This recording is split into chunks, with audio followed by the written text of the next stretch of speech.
Welcome to High Truths on Drugs and Addiction, where national experts bring you facts and answers. I'm your host, Dr. Ronit Lev, an emergency and addiction doctor who has served at the White House and practiced on the front lines. Right here on High Truths, you will learn from experts from around the globe and around all aspects of drugs and addiction. High Truths is more than a podcast. It's a movement to unite physical, mental, and addiction health.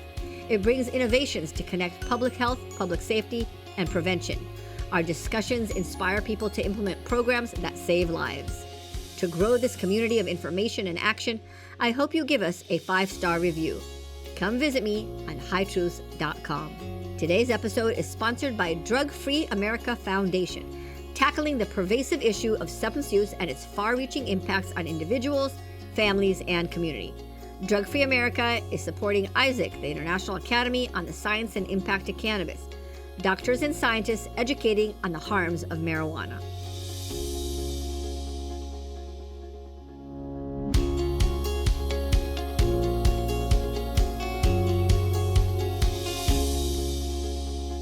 Hello again, High Truth listeners. Get ready for a drug policy conversation. I'm your host, Dr. Ronit Lev. Drug policy, as in rules and regulations on legal and illegal drugs. There are opposing philosophies on drugs in the United States. So let me just differentiate between drug criminalization, legalization, and commercialization. There are those who support decriminalizing drugs. If you're using drugs and not harming anyone, we shouldn't go to jail.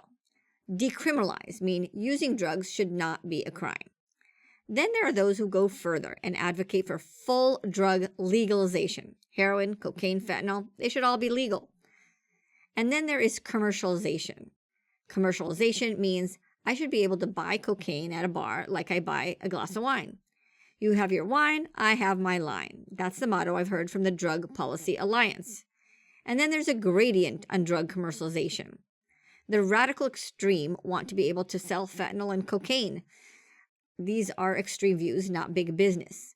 Big business, like big pharma, big tobacco, want to profit from addiction. Marijuana, psychedelics, kratom, hallucinogens. This is a billion-dollar industry that wants to compete with the alcohol industry. They have learned from big tobacco and know all the tricks on how best to increase sales and profits regardless of addiction and health consequences. Frequently, once you legalize, commercialization go hand in hand.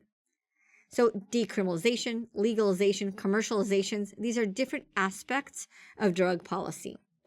And then there are those who build consensus based on medical, professional, scientists, and researchers with the gold standard of promoting public health. These experts promote smart drug policy. To learn more about smart drug policy, I reached out to Luke Niforatos.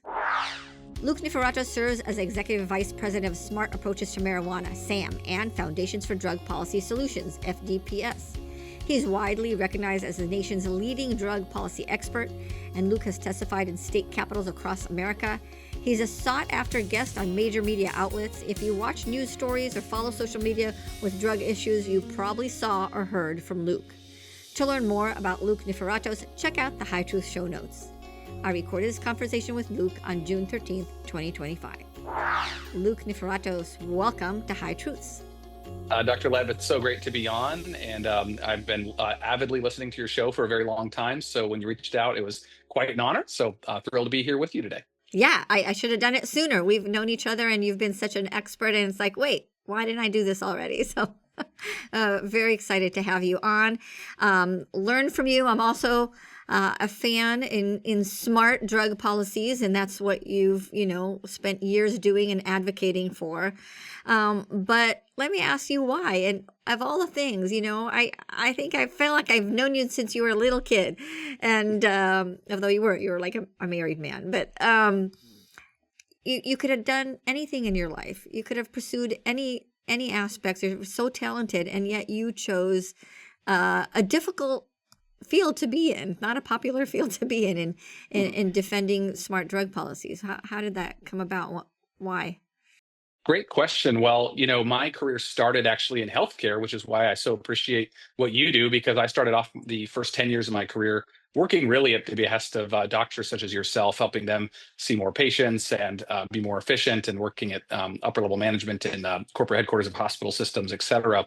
And, coming from that healthcare background, I looked at this issue from a public health perspective. And, living in Colorado, being raised there, I saw firsthand what legalization looked like. And I remember when medical marijuana came through and passed, and, was sold as something that was going to be for patients. And then, I was in college and my roommate had a medical marijuana card based on something he said he openly lied to get. And I quickly realized what a farce medical marijuana programs could be. And then I watched my state legalize recreational marijuana become the first state to do that in 2012.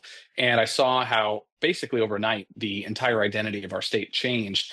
And as a single, young man living there, I kind of saw it as a negative thing. I voted against it, but I kind of didn't really think much else about the policy. It was later when I got married and then I had my first daughter that I really thought about the impacts. And I think that's what we're seeing a generation really waking up to now, after about 11 years or so of legalization, which is that, it really impacts the family. There are children all across this country who are harmed by legalization of marijuana policies. And so for me, I just really saw that impact. My wife and I actually saw the impacts of secondhand marijuana smoke on our daughter when she was a baby, and we were taking her on walks in strollers and realizing that that smoke dynamic was there for her. She was inhaling that as a young child, and realized that that happens to a lot of people in Colorado and in other states that have legalized it. And so it was around that time, I had just left a company actually that I sold in the digital health space, that I met Kevin Sabet, who I now work with, and he was the founder and CEO of SAM and is currently. And he came to Colorado and spoke, and I was just blown away that there was somebody starting up an organization to take on this fight. Because, like you said, it felt like everyone wants legalization, everyone's kind of what's the big deal? But there was this huge fight happening, and I was just thrilled that somebody was putting public health over profit. That somebody was trying to speak the truth about what was really happening on the ground. And so I joined up. And so Kevin and I came on. I joined Kevin, and we had one employee at the time, and now we're pushing 15 employees, and we have 2 office locations, one in DC and one in New York City. And the organization has grown tremendously. So that's been pretty cool to see. And but to answer your question, I'm in it not because I had any personal experience with drug use in any way. I actually grew up in a substance-free household. But for me, being somebody who worked in public health, somebody on the ground at ground zero, truly, Colorado, for drug legalization, I knew that there was nobody really serving the need, and we needed more people to work on that cause. And I was thrilled to join it. Been doing it for about 8 years now. Right. And you do that, you do work on the policy, but you're also, it seems to me like a great debater. Is that something that you enjoyed? Is that something that you study? Yeah, well, I've always loved a good debate. I'm known as the fighter in my family, so yeah, I started. I lived in a newer community of Aurora, Colorado when I was young, and it didn't have a districted high school. So my parents were like, "Well, which high school do you want to go? You can go to any of the high schools in the public system." And I chose the one that had the best debate team at the time, and so that Hey, tells you how a did little I bit about know me. that? I saw Yeah, that. yeah. I've always loved debate, and so no, I really enjoy a good debate, and I think probably one of my favorite moments in my career so far was getting a chance to debate John Morgan. Really, I think the most successful plaintiff attorney, maybe in America, certainly the wealthiest firm, Morgan and Morgan, debating him on his turf in Tampa Bay for a maxed out crowd. That was a great debate, and definitely folks should check that out. But it was on whether or not we should legalize marijuana, and I think I did okay. Yeah, that is amazing. And on top of that, you're gonna become a lawyer, right? You're gonna pursue a law degree. I'm so proud of you. Thank you. Yeah, and if already probably people are saying, well, how's he doing all this stuff? It's totally, I have to say, it's just totally God, and then just supportive family and wife that make it possible. But I did finish my first year part-time law school at Denver Law Program, and I'm thrilled to have achieved that, pulled that off. It feels great. But I think with this cause, the legal component of this is becoming more and more important because of a few different things. First of all, we've got more Americans that are harmed by this industry than ever before. Millions of Americans are being lied to. These industries are making, these marijuana companies are making therapeutic claims that they should not be. This is leading to harm for a lot of children, youth, young adults, and even adults. And so there needs to be more plaintiff side litigation to secure justice against these companies and keep them in line.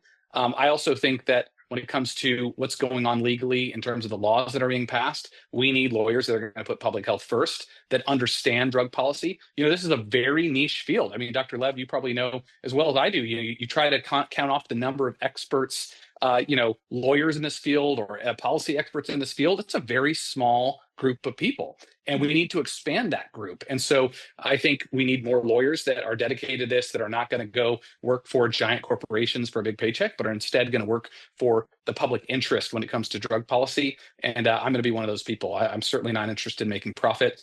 Sam, we are very much invested in fighting for people harmed by these industries. And so that's what I'm kind of looking at doing with the law. So more to come on that.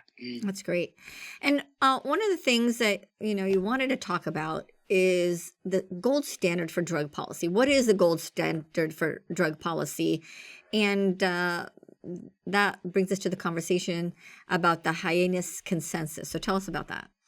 Yeah, I'm so glad you asked. So we're really thrilled. So about 3 years ago, Kevin and I had kind of a final culminating discussion around the need to expand our mandate. We felt like we looked across the field of drug policy, and there's so many organizations doing fantastic work, solving big problems, bringing forth innovative solutions. You look at CADCA in prevention, you look at Hazelden, Betty Ford, there's a lot of other groups and big associations, treatment providers associations, et cetera, that are doing great work, but they're within their particular fields. And there was nobody that was saying, let's take a holistic look at drug policy. Let's bring everyone together from all the different stakeholders, all the different elements of the field, and let's put forth a comprehensive vision of what needs to happen. And then not just vision, let's put forth specific policy goals and deliverables and achievements that should happen in order to treat this nation's rapidly rising drug and addiction crisis that we all know we're dealing with.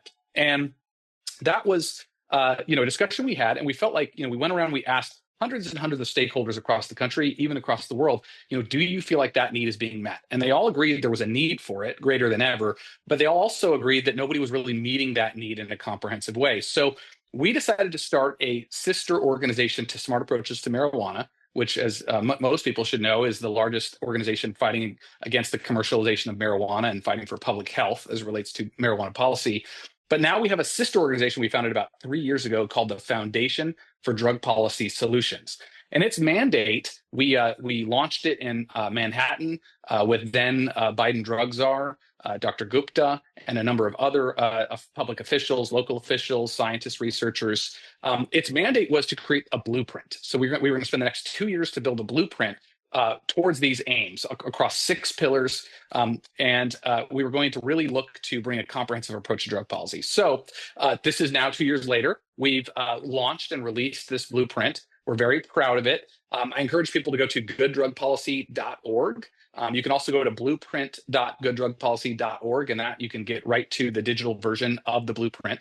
But essentially, we consult with hundreds of experts across the world, across the country, people with lived experience, people in recovery, treatment, law enforcement, prevention, everybody in between, everyone you can think of. When you see the names of the people that participated, it will knock your socks off. It's people who are really renowned researchers from all the major institutions, policy, some people confidential from different administrations, politicians, lots and lots of different stakeholder inputs went into this document.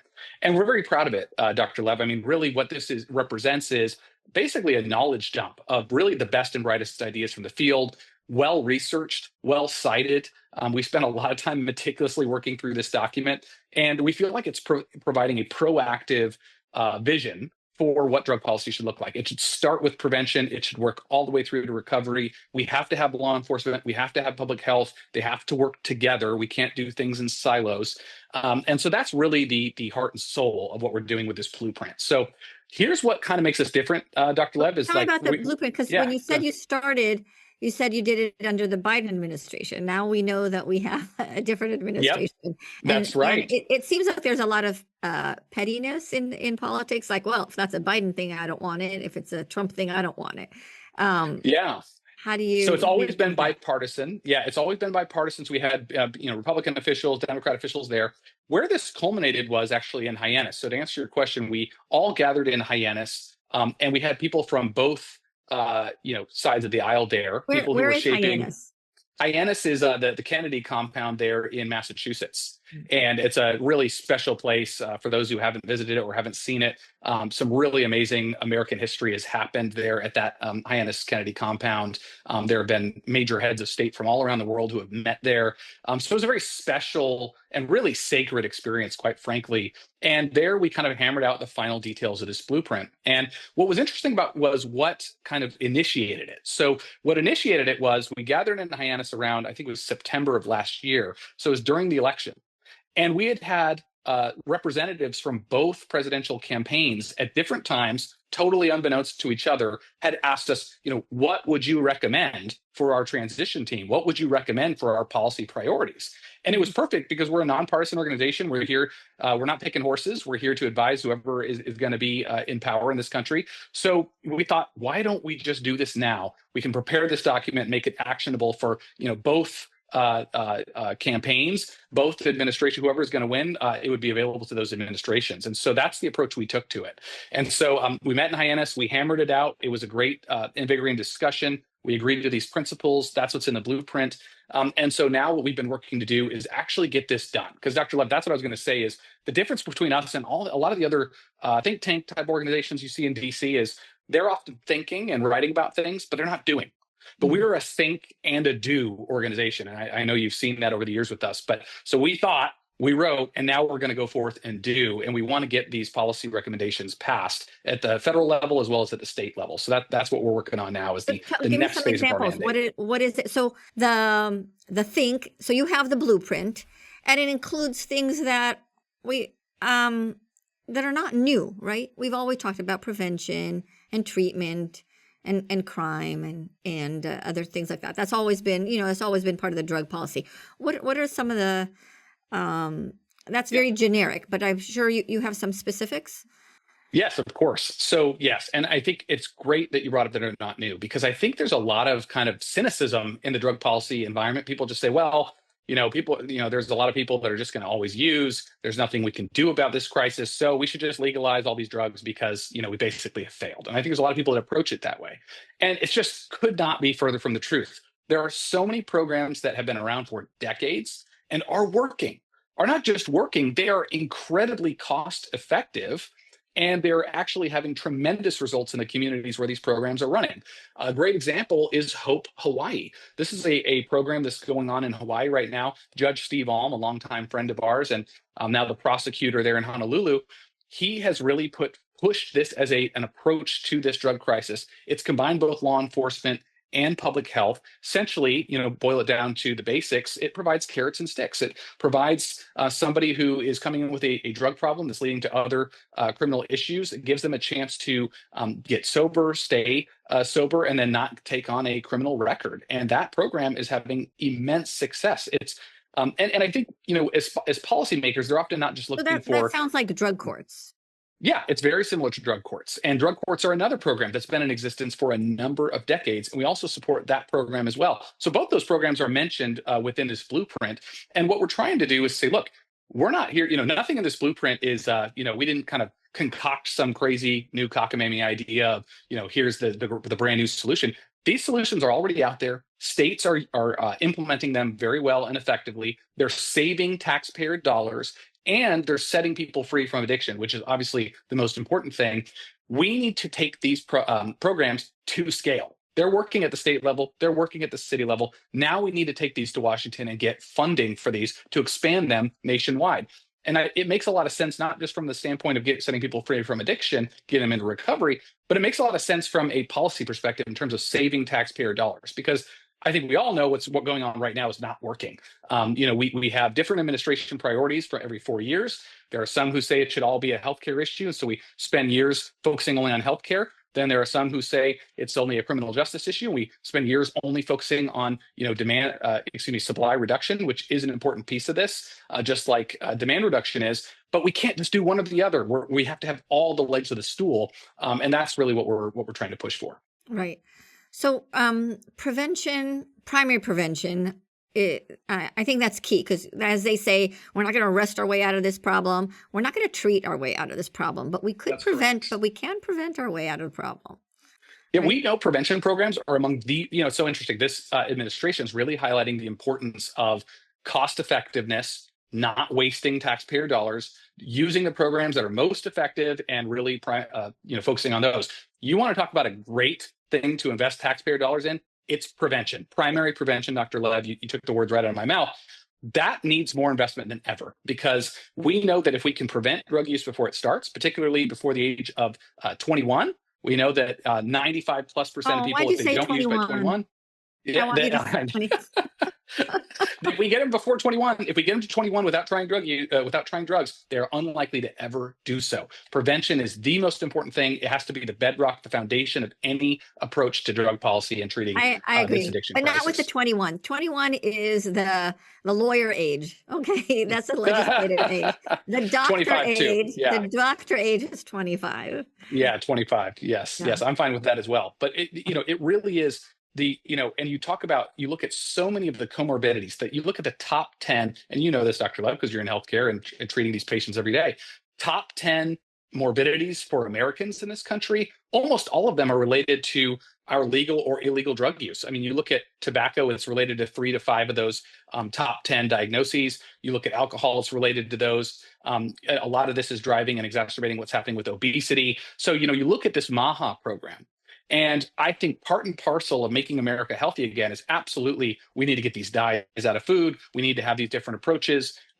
We need to also keep in mind that in addition to Monsanto, there are Monsanto cannabis and drug brands that are out there that are doing this to our kids as well, pitching them these products as if they're natural when they're not at all natural. They're Yeah. coated in pesticides and all kinds of artificial things. And I think we have to also include that in this MAHA discussion as well. Yes, I love the MAHA principle and it very much has a direct correlation to drugs, right? We could put all our efforts on people who are really sick and addicted to drugs. And that's important, but why don't we go upstream and prevent it in the first place? And the same thing, we could do all the Ozempics and gastric bypasses for obesity, or go uphill, upstream and prevent obesity and have a better diet in the first place and less processed food. So I see like a direct correlation. I don't know if RFK Jr. sees it that way, but I definitely see that correlation.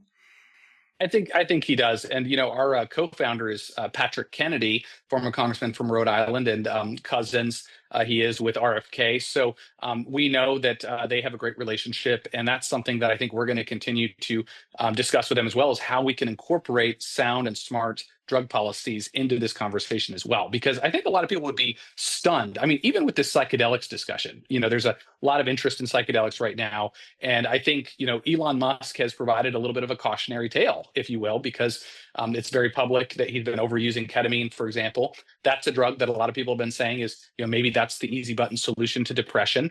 And I think the jury's still out. Yes, the FDA has, approved some very limited applications of it. But what we're seeing is that the fever around psychedelics is vastly exceeding the reality. And the research is providing a lot of areas of caution around psychosis, mental health issues, the persistent hallucinogenic disorder that now is popping up with the use of psychedelics, which, if you haven't heard of that, HPPD, it's a really kind of frightening thing that now is starting to rise for folks that are using these drugs.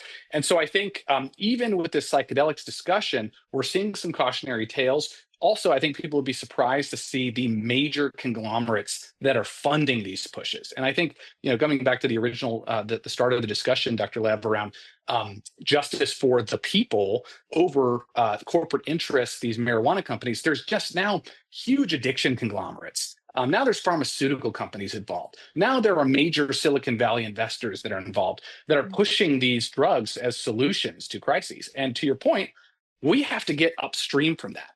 We need to be preventing drug use before it starts. That's going to help us avoid so many of these problems.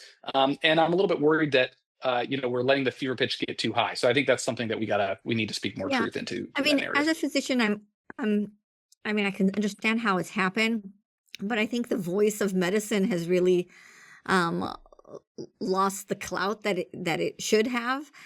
So people just hear about, whatever. They see a commercial on TV like, hey, take this for your psoriasis. It's like, okay, I want some of that.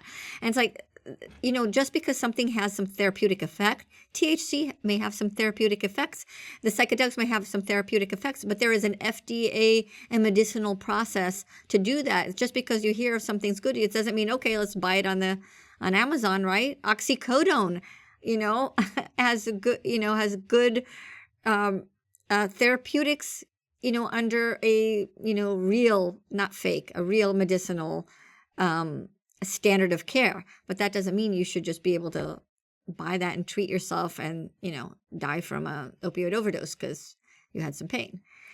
I couldn't agree more. And I think, I understand where people are coming from in terms of, look, there's been a number of missteps by the FDA that I think have breached the public trust. And we can all think of the various examples of that happening. And obviously not the least of which is the opioid dilemma, that they approved some of these opioids. They probably shouldn't have done it in the way that they did. So I don't think anyone's saying the FDA is perfect.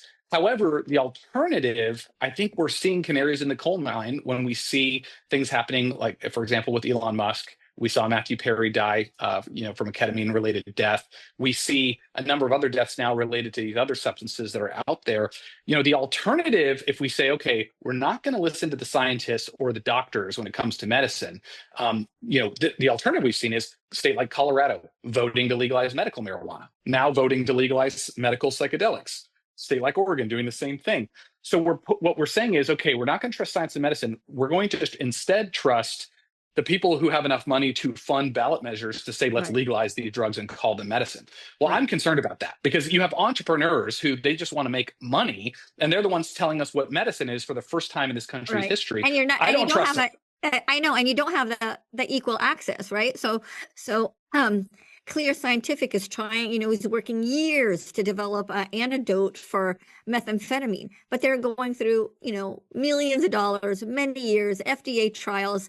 You don't see them like getting a lobby and say, hey, this is good, let's just do this. So you could buy it on Amazon and treat your methamphetamine problem, That's right. And the reason why that's worth it is so people don't die. The reason why that's worth it is so we don't shotgun a drug out onto the public and it all of a sudden does things we didn't know were going to happen. That's why we do that process. Yeah. And so I am worried. And I think, we're going to have a lot more. I think people have probably heard of Theranos and Elizabeth Holmes, who is in jail now for her test that wasn't working, little blood test that was pricking. She was lying to the American public. How many really smart people like Secretary of State Henry Kissinger gave her money because he really believed in her probably persona rather than her science. And that's the path forward for medicine. If we continue to vote for medicine at the ballot, that is the path forward. It'll be entrepreneurs and big corporations and conglomerates who are the ones who decide what medicine is that way. I think having some science involved in the FDA process is going to save us a lot of heartburn. Yeah, I hope so. It may not be perfect, but that is worldwide gold standard for medicines and therapy. And it should be. You mentioned Elon Musk. I just want to say that, anybody who watch the Twitter wars or the behavior in the Oval Office. I just saw somebody who has an addiction, who is manic and acting irrationally because of drugs. I think we witnessed the effect of drugs on TV and on Twitter. And I'm a fan of Elon Musk, and I just wish him medically well because I'm worried about him. Definitely agree with you on that. I think it's interesting, you look at talking about corporate claims, and I mentioned a little bit earlier about therapeutic claims. There are companies now, it's called in the marijuana space. There's one called iHeart Jane. It's like the Amazon of cannabis is what they're pitching themselves as. And 20% of all the marijuana bought and sold in the country is bought and sold on that platform. And if you go to their website and look at the products they're selling, they have products that say, Raspberry Kush, for example, it's a vaporized product. Raspberry Kush, ideal for treating your bipolar disorder, ideal for treating schizophrenia. The companies are making Why is that outrageous legal? claims. Why can you make health claims like that? You can't do that. And so you think about the vulnerable populations that suffer when we allow things like this to happen. And so I think we need to see FDA action on this kind of behavior. But I think it's also kind of spurring a backlash against marijuana, Dr. Lev. I don't know if you're seeing that. You're in San Diego, and I know seeing patients every day, but I think we're seeing some public sentiment push back against this idea that marijuana is harmless and we should have legalization everywhere. Yeah, it takes a critical mass for people to speak up. I've witnessed that with the opioid prescription problem, right? Where enough parents were angry about their children dying from opioid prescription. And they were ahead of the curve before the medical community came up. And so it's just a matter of time. I don't know if we're there with marijuana. I know that there's I just see them and I meet with them, the growing body of parents who've been harmed, who are speaking out at great risk to themselves to speak out. It's not easy for them, but it's just a matter of time before they get to be a critical mass in the public. I couldn't agree more. Yeah, I think, it's interesting. So it's SAM, again, that's at learnaboutsam.org. We have a parent action network that we started about a year ago, and that is going gangbusters. Essentially, what we're doing is we have wonderful woman, Chrissy, and her team, Bronwyn and others, who are basically, they are there to be a resource to parents who have been hurt by marijuana. Their children have been hurt. They themselves have been hurt. Other family members have been hurt. And we have unprecedented outreach of people all across the country who are saying, my kid got addicted, my kid died by suicide after dabbing marijuana, all kinds of stories. And what we're doing is we're training these parents to tell their stories out in the public sphere, to educate the public, because there's so many myths out there that marijuana is harmless, it doesn't hurt anybody, it never killed anybody. And so you have so many parents that are wanting to push back on that narrative. So we've seen that really grow. The other thing interesting, and I know you had not that long ago, you had Sarah Carter, our incoming drug czar, on your podcast, which was a great episode, and people should listen to that one. But Sarah Carter was rightly talking about the explosion of Chinese foreign cartels that are now getting in bed with these marijuana companies. And I think a lot of people don't know that places like Oklahoma is seeing. I think they estimate more than 70% of their state legal medical marijuana companies have some sort of foreign Chinese CCP cartel involvement that's going on. And it's just crazy to think about. But you actually have the Drug Enforcement Administration that is testifying about this before Congress, how this growing foreign cartel threat within state legal marijuana companies is becoming a real problem. And they're actually laundering fentanyl dollars there. So I think communities like Oklahoma and others are seeing this. So you saw Oklahoma overwhelmingly reject legalization of recreational a couple years ago. We've seen now 7 out of 10 states have voted no on legalizing recreational marijuana over the last 4 years. So I think we're definitely starting to see a swing in the other direction towards sanity. I think people are seeing those impacts, the crime, the harm to communities. There's so many parents that are grieving lost loved ones. And I think, we're starting to see some turn there, and our organization's there to serve and fill the gap. Yeah. I did an episode with Sebastian Rotella, and he wrote an article in ProPublica about it, but he gave amazing accounts about what's really going on in Oklahoma and how it's like, it's like a Godfather episode. But instead of an Italian gang, it's the Chinese gangs, and how they've dominated. Chances are, if you're smoking pot, there's a Chinese footprint in there. And not just a Chinese footprint, but also a human trafficking footprint. And I think that's what people don't. Yeah, it's part and parcel of the whole business. And I think people think, well, let's we're going to regulate these drugs or whatever, but drug use, is an activity that, always has included other crime with it. Go figure. You bring drug dealers into your neighborhood, you can call them anything you want. It's not going to make your neighborhood safer. It's going to make your neighborhood a lot less safe. And there's going to be a lot more problems that come along with it. And so what we've seen is, yes, bring a pot shop into your community. You're bringing cartel activity there. Also seeing the issue of human trafficking.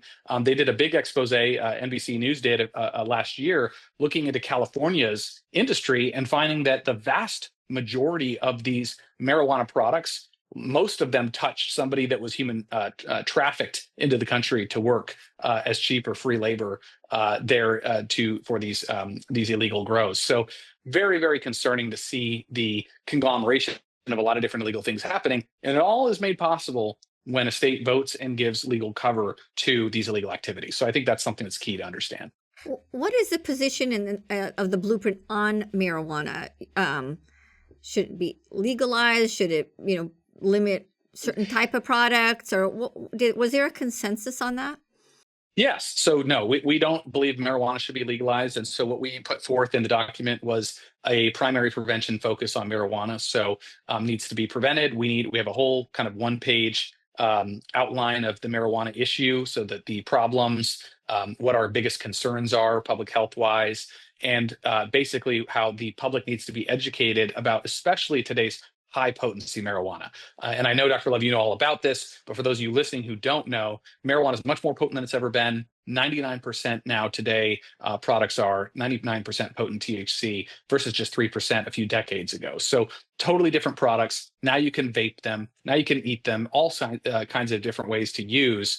And that has brought a lot more deleterious effects to the public. And so we've done polls in the past. Even in states like Colorado, we did a poll where they've had marijuana legal there for about 11 years. You would think everybody in Colorado knows what the industry is about and what products they're selling, but 70% of Coloradans didn't even know that the products that were being sold were highly potent. They didn't even know the forms of products that were being sold at these marijuana shops. They had no idea. And when we told them, hey, did you know that it's a 99% shatter that is being sold? They didn't like that. They were opposed to that idea. So I think there's this misnomer out there that, well, everyone's aware of what's going on. The average person really doesn't know. There needs to be a lot more education. So we think definitely it starts there. Yeah, I don't think the average person knows. The average user probably doesn't know. The health harms are not known. I'm just wondering, did the consensus blueprint is just completely opposition, or was there any like list of regulations?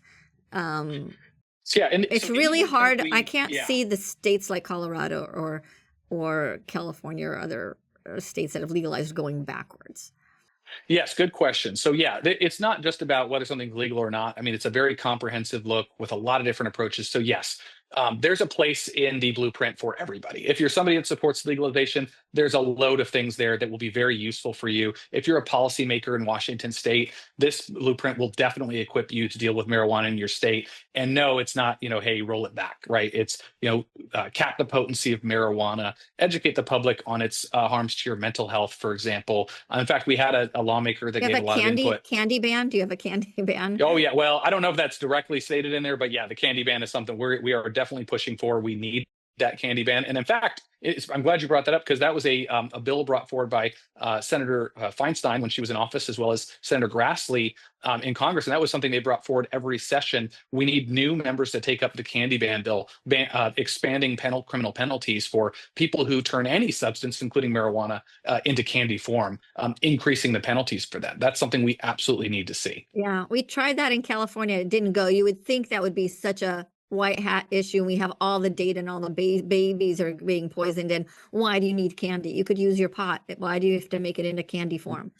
Well, I'll tell you, that's why I'm doing law school, because you know what they do? They hire great, smart lawyers who say, oh, that language doesn't say that, you don't have to have candy, or, they can't be candy. And they figure out a way to get right around it. And we need a lot more lawyers who are going to be there to say, I don't think so. And also include that, make sure that language is included as well. Yep. That's very important, Luke. Thank you. Anything else in the blueprint? I'm trying to think of the other controversial stuff. The legalization is definitely controversial. What about harm reduction? That could be controversial.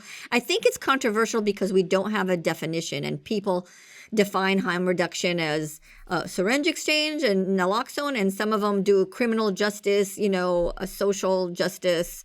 And there's a huge spectrum of what harm reduction can mean. Yes. So harm reduction was something we definitely dealt with in the blueprint. And so here's our picture. And I think it's best encapsulated by a quote that our co-founder, Patrick Kennedy, the former congressman, said, which I completely agree with. He said, when it comes to harm reduction, sure, let's meet people where they're at, but we must never leave them there. We cannot leave people where they're at. And so that encapsulates the vision of the foundation, and what we're trying to do when it comes to drug policy is, there's a lot of effort out there to set the goalposts for drug policy as keep people with a pulse, basically preserve the pulse, keep them alive. Yes. And that's it. That's just full stop. That's the end of the story. And in my view, that is a very basic component. People need to be alive. So very important. Let's keep people alive. But that cannot be the KPI, if you will. That can't be the key performance indicator for the field of drug policy and what we're doing as a country. Right. It needs to be on how effectively are we getting people into recovery? How effectively are we getting people into sobriety? How are we empowering people to live fully empowered lives to achieve their wildest dreams and their true potential, which every human being is innately given by God to have. And I think as a society, it is incumbent upon us to uplift people and empower them toward that end. That needs to be the metric that we're looking at. And so, if that is your vision, and that's the vision of the foundation, then you don't just say, well, we're only going to invest in harm reduction, and we're only going to do naloxone and fentanyl test strips and other more extreme measures like injection sites, et cetera, and that's what we're going to do. You can't do that. It's got to be harm reduction, and this is what we espouse within the blueprint, is it is a intervention. It is something that is certainly a part of the continuum, but it is a Band-Aid, right? We're stopping the bleeding, but then we're getting you into those wraparound services. We're getting you into recovery programs, into treatment programs, et cetera. Where, for example, something else we espouse in the blueprint is national treatment on demand system. Right? Treatment should be available. It should be easy. It should be cheap. It should be accessible.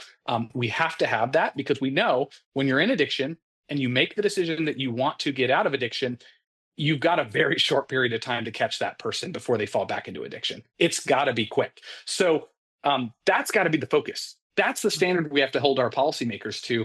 If we say, just let's, make sure everyone's got an ocean of naloxone, which we should have, but if we stop there, most people who receive naloxone, they need it again.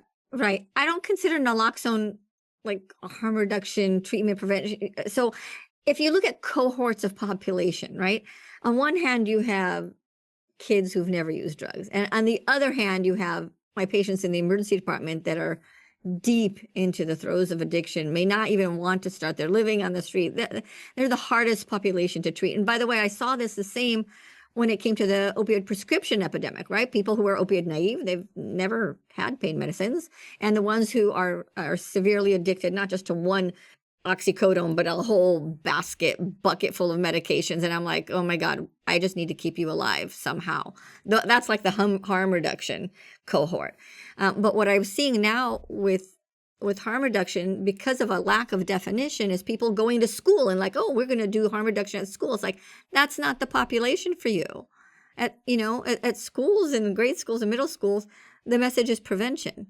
What muddies the waters, I think, is naloxone. Naloxone is a life-saving medication that, with the fentanyl problem that we have, needs to be ubiquitous in every conversation. Yes, it does. That's just life-saving. It's not harm reduction. It saves lives. It's not reducing harm. It just saves you from death. And that just needs to be everywhere.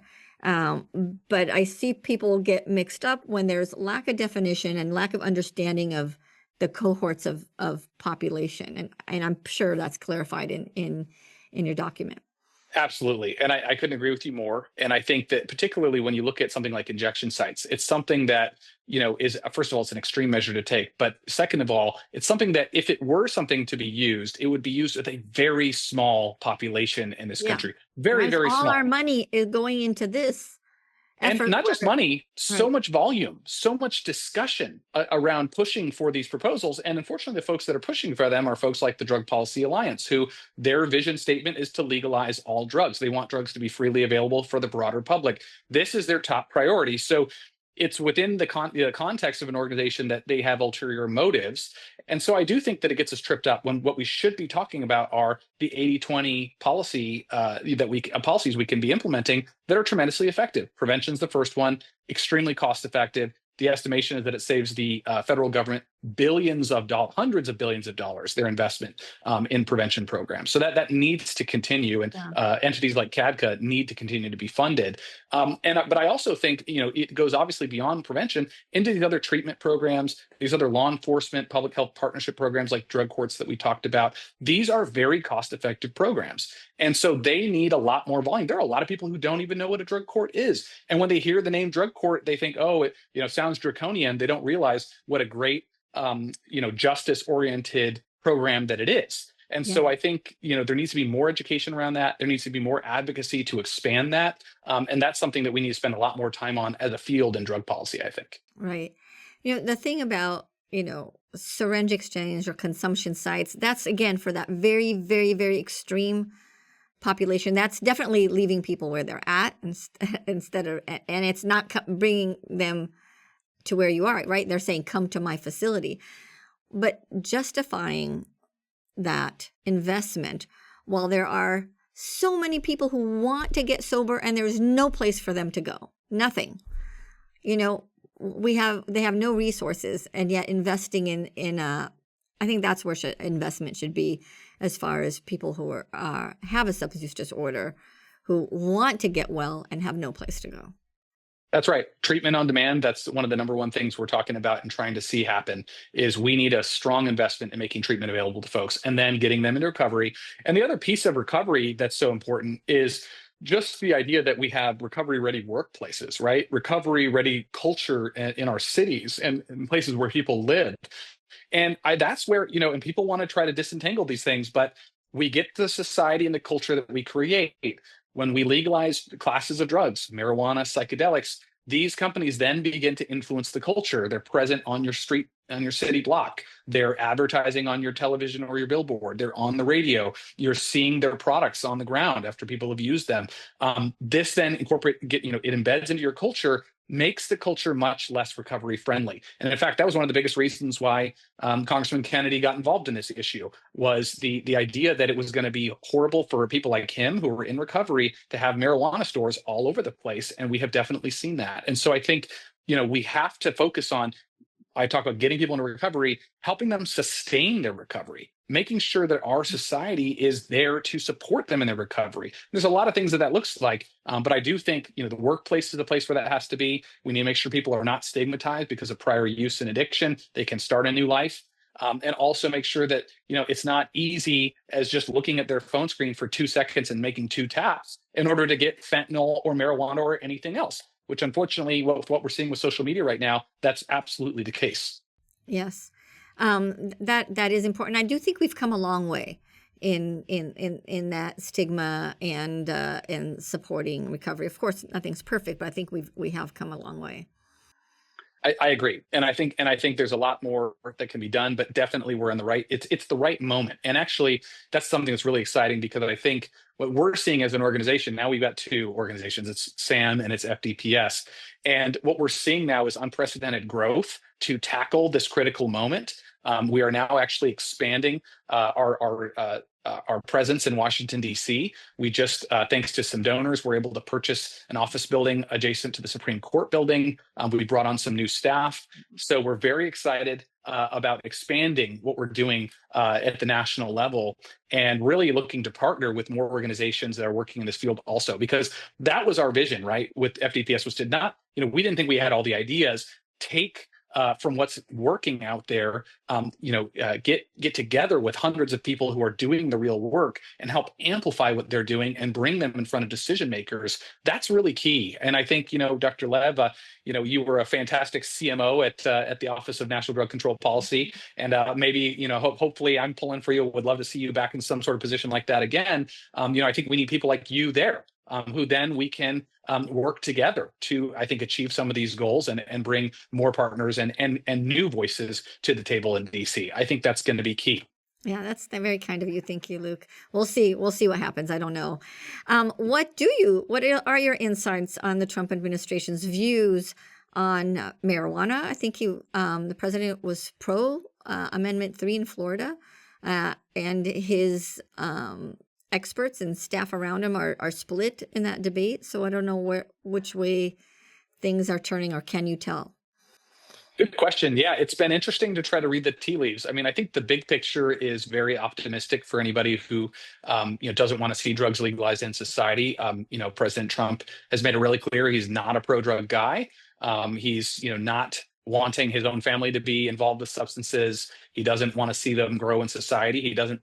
Actually, it was interesting. Matt Gaetz said recently, he said, President Trump doesn't like anything that dulls your senses, and he doesn't want to see that happening in our society here in America. So I thought that was a very interesting quote from Gaetz, and I think we're seeing some signals that, whatever happened during the campaign trail, that was campaign banter, and I think we're back to an anti-drug stance for the administration, but we'll see, how that proceeds. I do think big picture, that's related to marijuana. Big picture on drug policy, what we're obviously seeing is a heightened sensitivity to the border. to immigration and dealing with the fentanyl and other drug issues that are as they relate to our southern borders, and also a little bit in Canada too. There's been some discussion of the northern border as well. And so I think there's a lot of important work that needs to be done there as far as stopping the flow of fentanyl, stopping the flow of these analogs, dealing with the China problem, especially as it relates to fentanyl, in addition to what they're doing with marijuana as well. So those things I think are very good. That's a good area of focus. They're also looking at other elements of supply reduction, which again, that is a key part of the stool, but it is just one leg of the stool. And so I think what we're going to be looking to do is to partner with the administration to put forth best practices there, but also look at how we can build up really good programs around that. They're going to be recovery oriented as well, which RFK is really interested, obviously, in recovery and expanding what we do in recovery. So I do think there will be some opportunities in both those areas throughout this administration. That's great. And is there a connection? We talk about fentanyl and the border and marijuana. Is there a connection there? Oh, absolutely. So yeah, I mean, questions. Of course, I know the answer to that. Yeah. No, of course, there's a big connection, but I think one that people don't really realize, and that is that what the DEA was testifying before Congress a few months ago is that the cartels that are primarily dealing in fentanyl, they are using state legal marijuana to launder their fentanyl profits into the American financial system. So it's their way of washing the fentanyl dollars and getting the money to be legitimate in the U.S. banks. And that's something that's happening out of Oklahoma. It's actually happening in Maine. Believe it or not, in Maine, their primary marijuana regulator for their program in Maine actually said they have no ability, because of the way the statutes are written, they have no ability to reject applicants that they know are backed by criminal Chinese syndicates. I don't know how that's possible, but they're actually licensing them, and they know that they're doing it, and they admitted it to the press. Sounds like they need to change the law. Yeah, they definitely need to change the law. So no, that connection is a very strong one. It's very well established in the data and some of the testimony that's been coming out. And so I think that's a great area to focus on, as well as, what can we do to partner? China's a very anti-drug country. They don't want any of these drugs going around in their country. It's all illegal. We need to make sure that they're respecting our desire to hopefully cut back on drug use in our country, knowing we're one of the top drug consumers in the world. And we need to work with them and do whatever needs to happen in order to help stem that flow. Yeah. So you pointed out the supply side connection of fentanyl marijuana. I think the demand side is also there. If we look at the number one drug anybody used ever in their life before an overdose, it was marijuana. If you look at the number of days use of any illicit drug at a young age, it's marijuana. So we see that, and we know biologically also, whether you want to call it a gateway drug or not, that it primes your dopamine part of your brain to want more and more. So there is that demand side connection as well. I think that if we surveyed every person who ever overdosed and asked them what's the drug they first ever used, the overwhelming majority will be marijuana. Yeah, we know from a lot of the research published over the last 20 years in the Journal of the American Medical Association that is true. That vast majority of the people who have started using these quote unquote harder drugs, that used quote unquote harder drugs, it began with marijuana. It's absolutely something that primes your receptors for using other harder drugs. Very few people are going to just start their drug use journey with meth or something of that nature. So I think understanding also that very few people only use one drug for their whole life. That's something that I think is lost in this discussion. Even in and this is right that we do this in the campaign to focus on fentanyl and deal with its just horrific effects on society. It's not that the folks that are dying of fentanyl overdoses, that's the only substance in their systems. It's not. No, it's 80-90% have a poly drug use when they die. You don't die of one drug. That's right. And so it's important we focus on a deadly drug like fentanyl, but we also have to be cognizant of the fact that this is a comprehensive issue we need to look at. And we need to look at all the drugs that are available, their availability, and what's happening there. And I think that, that's something that's lost on a lot of people, I think, in society, and we need to educate folks on that. And really, that's why we have to hold ourselves to higher ideals, right? Ideal to being drug-free. ideals of being of sobriety, right? Because that is the ultimate way to be able to achieve your potential as a person, and for our economy and our country to proceed through this century in a strong and successful fashion. That's great. Luke, this is such a great conversation. Finally, if you had an elevator talk with the president or RFK, what would that conversation be? What would be your quick little pitch? My pitch, it's a good question. I would say